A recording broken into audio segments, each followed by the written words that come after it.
Good morning, welcome. Manoj Pawar एक बार फिर आपके साथ वाणी क्लासेस के इस ऑनलाइन प्लेटफॉर्म पे मिशन रीड हमारा जारी है और इसी क्रम में इतिहास सीरीज के अंदर एक नया टॉपिक और नया वीडियो लेकर हाजिर हुआ हूँ। जैसा कि हमारा जो यूनिट चल रहा है 600 ईस्वी से 1000 ईस्वी का भारत, जिसमें हमने एक प्रमुख राजवंश पल्लव राजवंश को देख लिया है। आज उसी क्रम में हम देखेंगे राष्ट्रकूट। देखिएगा, राष्ट्रकूट पढ़ने से पहले एक बेसिक छोटी सी जानकारी शेयर करना चाहूँगा आपके साथ में कि अगर हम देखते हैं तो हमें वैसे सर्वप्रथम चालुक्य पढ़ने चाहिए वातापी के, क्योंकि प्रारंभिक दक्षिण भारत के शासकों में वही रहे हैं। लेकिन क्योंकि हमने देखा था पल्लव में भी आया था पुलकेशिन द्वितीय का उल्लेख, वातापी का चालुक्य, राष्ट्रकूटों में भी आएगा, लेकिन हम दोनों को साथ में पढ़ेंगे ना, वातापी के और कल्याणी के चालुक्य। इसलिए उस पोर्शन का वीडियो मैं बाद में लेकर के आऊंगा। आज हम बात करेंगे, चर्चा करेंगे राष्ट्रकूटों के बारे में। देखिएगा, राष्ट्रकूट एक प्रमुख राजवंश रहा है ये दक्षिण भारत का, और इसने उपस्थिति न केवल दक्षिण भारत बल्कि उत्तर भारत में भी दर्ज करवाई और एक नई शक्ति के रूप में उभर करके आया। और कन्नौज का जो त्रिपक्षीय संघर्ष रहा उसमें राष्ट्रकूटों की क्या भूमिका रही, सारी बातों को आज यहां हम चर्चा करेंगे। देखिएगा, इस राष्ट्रकूट राजवंश का संस्थापक दंती दुर्ग को माना जाता है। दंती दुर्ग, जी बिल्कुल, दंती दुर्ग रहेगा संस्थापक। और इसके द्वारा राष्ट्रकूट राजवंश की स्थापना जो की गई, क्योंकि शुरुआती दौर में ये वातापी के चालुक्यों के सामंत थे, यानी कि राष्ट्रकूट प्रारंभ में वातापी के चालुक्यों के सामंत थे, सामंत। और इसी क्रम में हम देखते हैं नाम आया है दंती दुर्ग। दंती दुर्ग द्वारा चालुक्य शासक कीर्तिवर्मन या कीर्तिवर्मा, चालुक्य शासक कीर्तिवर्मा द्वितीय को परास्त कर दिया जाता है। और उसके बाद में ये अपने नए एक राजवंश, स्वतंत्र राजवंश की स्थापना करते हैं, जो राष्ट्रकूट राजवंश या राष्ट्रकूट वंश के नाम से जाना जाता है। देखिएगा, इस युद्ध के पश्चात या इस कीर्तिवर्मा को परास्त करने के साथ ही ये कह सकते हैं हम कि दक्षिण भारत में चालुक्यों की एक प्रकार से सत्ता जो है वो समाप्त हो जाती है, सत्ता को समाप्त कर देता है दंती दुर्ग। और अपनी प्रारंभिक जो राजधानी राष्ट्रकूटों की बनाता है वो नासिक के। सर हमने तो सभी जगह एक ही चीज पढ़ी है, मान्यखेत राजधानी रही है, बिल्कुल उस पर भी मैं आऊंगा। लेकिन प्रारंभिक राजधानी जो दंती दुर्ग द्वारा बनवाई जाती है चालुक्य शासक कीर्तिवर्मा द्वितीय को हराने के पश्चात, वो पहली राजधानी रहती है नासिक। अब देखिएगा, बात क्लियर है, वातापी के चालुक्यों के सामंत थे शुरुआती दौर में, और दंती दुर्ग द्वारा कीर्तिवर्मा को परास्त करने के बाद राष्ट्रकूट एक स्वतंत्र वंश के रूप में अस्तित्व में आता है। चलिएगा, अब बात करेंगे दंती दुर्ग से संबंधित। ये पहला शासक, प्रारंभिक शासक और संस्थापक शासक, इसके द्वारा राष्ट्रकूट वंश को स्वतंत्रता या स्वतंत्र वंश के रूप में स्थापित करने के बाद में इसके द्वारा उज्जैनी में एक महायज्ञ करवाया जाता है। हिरण्य गर्भ एक महायज्ञ का आयोजन होता है, जो कौन आयोजित करवाता है? बिल्कुल दंती दुर्ग द्वारा ही आयोजित करवाया जाता है, हिरण्य गर्भ महायज्ञ। और इस हिरण्य गर्भ महायज्ञ के समय द्वारपाल की भूमिका में रहे थे प्रतिहार। इसीलिए प्रतिहार जो ये शब्द है, कहीं ना कहीं इसका तात्पर्य ये द्वारपाल से ही लगाया जाता है। तो राष्ट्रकूटों के द्वारा, दंती दुर्ग के द्वारा जब महायज्ञ करवाया गया, हिरण्य गर्भ महायज्ञ, उस समय प्रतिहार शासक ने वहां द्वारपाल की भूमिका निभाई थी। चलिएगा, आगे देखते हैं, हम राजधानी की बात करेंगे। इसको, प्रतिहार को हम द्वारपाल लिख सकते हैं। चलिएगा, अब बात करूंगा मैं अगले शासक की। हाँ, मान्यखेत पर भी मैं आऊंगा, बिल्कुल आऊंगा, लेकिन उस शासक के संदर्भ में जब देखेंगे तब हम मान्यखेत की बात करेंगे कि मान्यखेत राजधानी किसने बनाई थी। चलिएगा, अब यहां हम प्रमुख शासकों की बात कर ले। वैसे कुल 14 शासक हुए हैं, 14 शासक रहे राष्ट्रकूट राजवंश के, 14 शासक। मुख्य शासकों की बात करेंगे, मुख्य शासक कौन कौन रहे?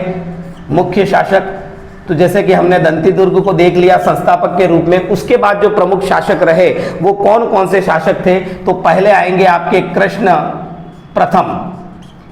प्रथम, उसके बाद में रहेंगे आपके ध्रुव या धारावर्ष, ये ध्रुव है, इन्हें ही धारावर्ष के नाम से भी जाना जाता है। उसके बाद में है गोविंद तृतीय। गोविंद तृतीय, क्योंकि प्रश्न जहां से जिस शासक से निकल करके आएंगे हम उसी की चर्चा करेंगे। फिर रहेगा अमोघ वर्ष। अमोघ वर्ष यही वह शासक है जो शांति प्रिय शासक माने गए हैं और इनके द्वारा ही मान्यखेत को अपनी राजधानी बनाया गया।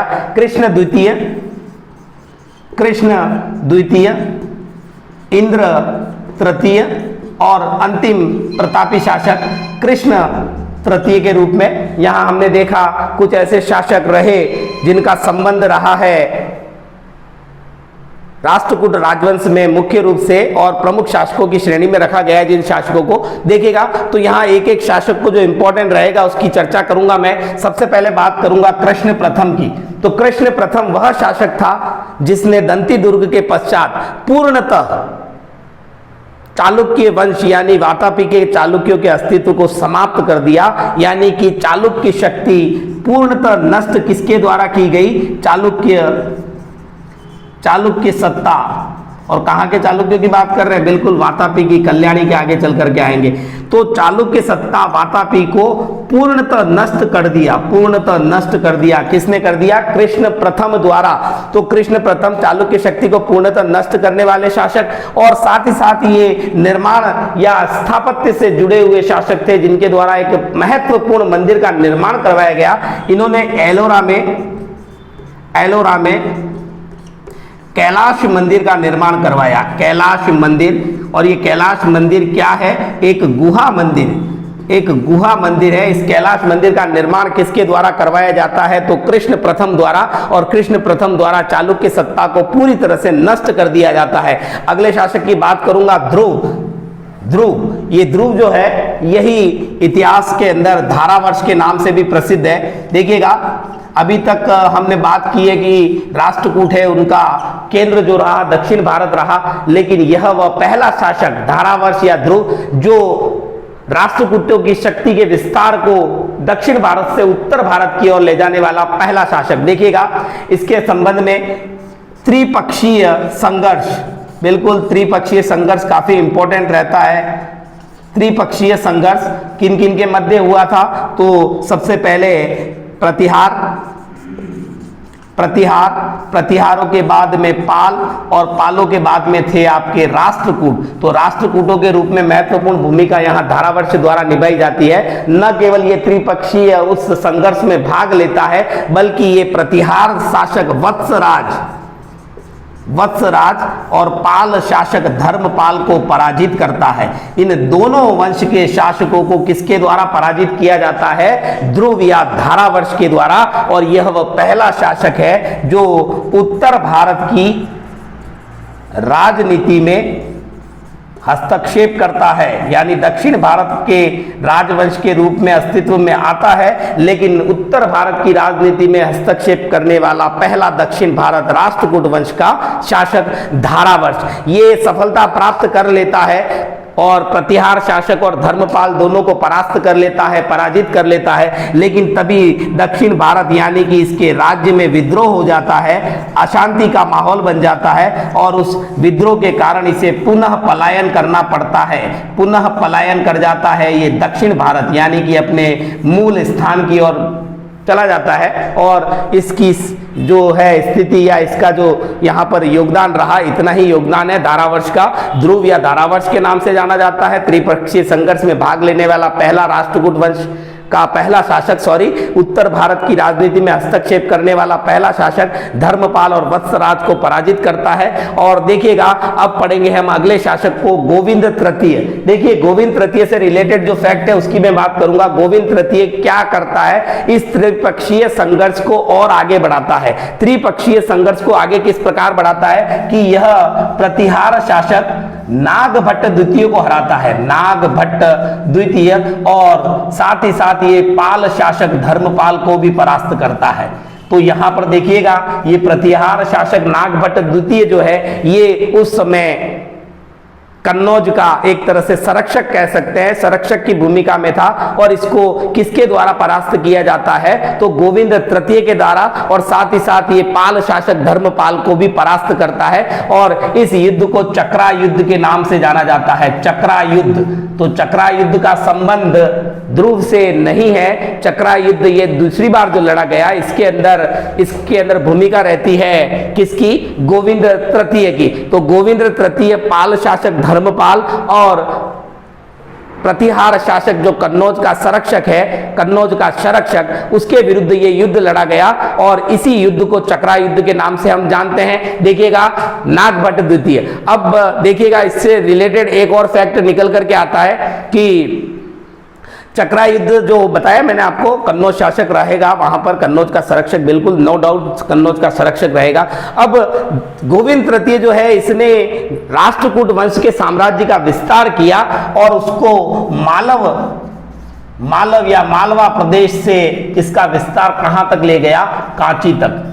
कांची कल पल्लव वंश में हमने पढ़ा है, बिल्कुल उनकी राजधानी कांचीपुरम तमिलनाडु। तो मालव प्रदेश से कांची तक ये विस्तार कर लेता है किसका, राष्ट्रकूट साम्राज्य का। चलेगा अगले शासक की बात करते हैं, सबसे ज्यादा इंपॉर्टेंट रहने वाला है ये शासक। और इस क्रम के अंदर ये मैं रहने देता हूं, लिस्ट जो बनी हुई है हमारी इसको मैं रहने देता हूं। देखिएगा कौन से शासक की बात कर रहा हूं मैं बात कर रहा हूं अमोघ वर्ष की।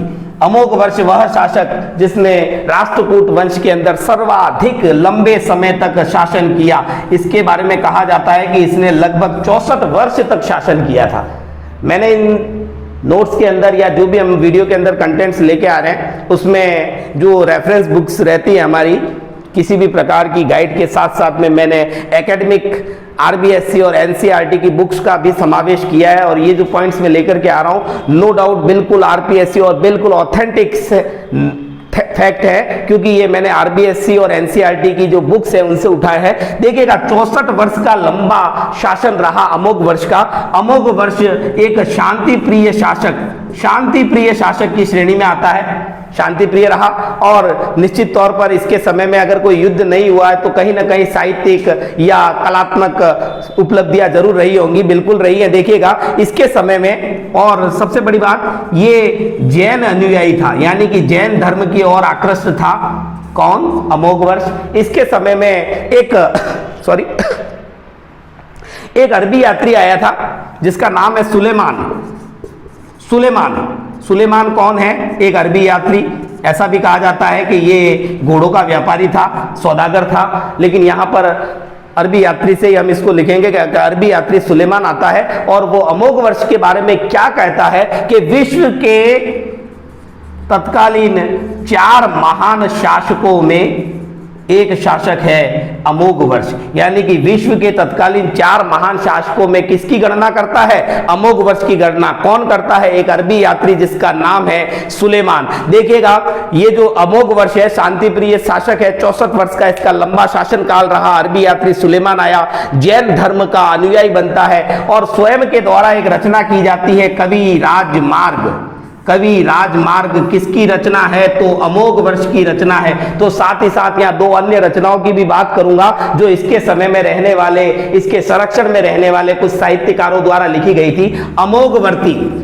अमोघवर्ती ये किसके द्वारा लिखी गई है, बिल्कुल सक्तायन द्वारा ये रचना लिखी गई है। और ये किसके दरबार में था, ये अमोघ वर्ष के दरबार में था। और उसके बाद में एक और बात करूंगा मैं अन्य साहित्यिक रचना की, जिसका नाम है आदि पुराण। ये रचना है आदि पुराण और ये किसके द्वारा लिखी गई है, ये जीन सेन द्वारा लिखी गई है। तो देखिएगा वापस रिकॉल करते हैं, सुलेमान अरबी यात्री, वहां से इंपॉर्टेंट फैक्ट है, 4 महान शासकों में अमोघ वर्ष की गणना करता है। कवि राजमार्ग नामक रचना किसकी है, अमोघ वर्ष की, ये अमोघ वर्ष की रचना है। और एक रचना और आई है अमोघवर्ती, ये सक्तायन द्वारा लिखी गई है। और जीन सेन द्वारा आदि पुराण नामक रचना लिखी जाती है। ये रहेगा प्रमुख शासक में अमोघ वर्ष। देखिएगा शांति प्रिय शासक रहा और साहित्यों की रचना हुई, लंबा शासनकाल रहा। अरबी यात्री सुलेमान आता है, 4 शासकों में इसकी गणना करता है। चलिएगा इसके बाद में मैं बात करूंगा एक महत्वपूर्ण फैक्ट, क्योंकि आप लोग काफी देर से कंफ्यूज हो रहे हैं कि साहब राजधानी कौन सी थी? मान्यखेत थी। बिल्कुल, राष्ट्रकूटों की राजधानी जो है वो मान्यखेत है और इसी मान्यखेत पर तेलप द्वितीय द्वारा अधिकार कर लिया जाता है और आगे चल करके उसकी राजधानी कल्याणी बन जाती है। लेकिन शुरुआती राजधानी रही किसकी? तेलप द्वितीय द्वारा स्थापित चालुक्यों की। और चालुक्य कौन से? कल्याणी के चालुक्य। अभी वातापी के चालुक्य हम पढ़ रहे थे, उनके बारे में इंट्रोडक्शन लिया था, तो चालुक्यों के वीडियो में पूरा डिटेल में पढ़ेंगे। लेकिन मान्यखेत जो राजधानी रही है वो किसके समय में बनाई गई राष्ट्रकूटों की राजधानी? तो उसका श्रेय भी अमोघ वर्ष को जाता है। तो अमोघ वर्ष मान्यखेत को अपनी राजधानी बनाता है और ये बहुत लंबे समय तक राजधानी रही है राष्ट्रकूटों की और प्रारंभिक राजधानी रही है कल्याणी के चालुक्यों की तेलप द्वितीय द्वारा स्थापित। तो मान्यखेत को राजधानी किसने बनाया? अमोघ वर्ष ने। और मैंने बताया था कि प्रारंभिक राजधानी थी दंती दुर्ग के समय में नासिक। चलिएगा अगले शासक की बात करता हूं, इंद्र तृतीय। देखिएगा इंद्र तृतीय, ये यहां पर रहेगा इंद्र तृतीय। इंद्र तृतीय के शासनकाल की बात करूं कि इंद्र तृतीय से पहले एक शासक आया है कृष्ण द्वितीय। तो इन दोनों का रोल मिलाकर के हम देखते हैं तो इन्होंने दोनों ने मिलकर के कन्नौज के शासक, जब कन्नौज पर किसका अधिकार था? महिपाल का। और निश्चित तौर पर अगर महिपाल है तो कौन से वंश से इसका संबंध होगा? पाल वंश के। महिपाल जो उस समय संरक्षक है, अधिकारी है, या कह सकते हैं कन्नौज का इंचार्ज है, उसको वो भागने पर मजबूर कर देते हैं। प्रारंभिक जो उसके विरुद्ध जो आक्रमण रहे उसका नेतृत्व किया है कृष्ण द्वितीय ने और उसके पश्चात उस काम को आगे बढ़ाया इंद्र तृतीय ने। तो दोनों के सामूहिक प्रयास, यानी पहले उसने किया फिर उसके बाद कृष्ण तृतीय द्वारा इंद्र तृतीय द्वारा, और दोनों ने मिलकर के कन्नौज से पाल शासक महिपाल को भगा दिया। चलिएगा इसके बाद में बात करेंगे इंद्र तृतीय की। अब ये इंद्र तृतीय आ रहा है यहां पर। इंद्र तृतीय सबसे प्रतापी और प्रमुख शासक, प्रमुख या सर्वश्रेष्ठ शासक, और प्रमुख शासक तो रहा ये राष्ट्रकूट वंश का, लेकिन इसको सर्वश्रेष्ठ शासन किसने कहा? राष्ट्रकूटों के शासन को सर्वश्रेष्ठ शासन कहने वाला फिर एक अरबी यात्री आता है। एक अरबी यात्री पुनः आता है किसके शासन काल में? इंद्र तृतीय के। एक आया था अमोघ वर्ष के समय में, एक आया है इंद्र तृतीय के समय में, और उस अरबी यात्री का नाम है अल मसूदी। अल मसूदी। ये अल मसूदी क्या कहता है कि राष्ट्रकूटों का जो साम्राज्य है, शासन व्यवस्था है, ये विश्व की सर्वश्रेष्ठ शासन व्यवस्था है। ये ऑथेंटिक पॉइंट नहीं है, ये अल मसूदी का स्टेटमेंट है। किसके लिए? राष्ट्रकूट वंश के लिए। और किसके समय में आता है? निश्चित तौर पर इंद्र तृतीय के समय में। देखिएगा सर्वश्रेष्ठ शासन हो गया। और देखिएगा अरबी यात्री दो देखे हमने, सुलेमान और अल मसूदी। तो अरबी जो लोग होते हैं उनके द्वारा राष्ट्रकूट वंश के शासकों को किस नाम से संबोधित किया जाता था? तो वो नाम है बल्हार।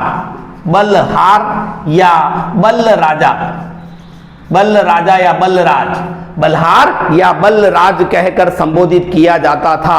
अरबी लोगों के द्वारा राष्ट्रकूट वंश के शासकों को बल्ल राजा कहकर संबोधित किया जाता था। अब चलिएगा हम बात करेंगे कृष्ण तृतीय की।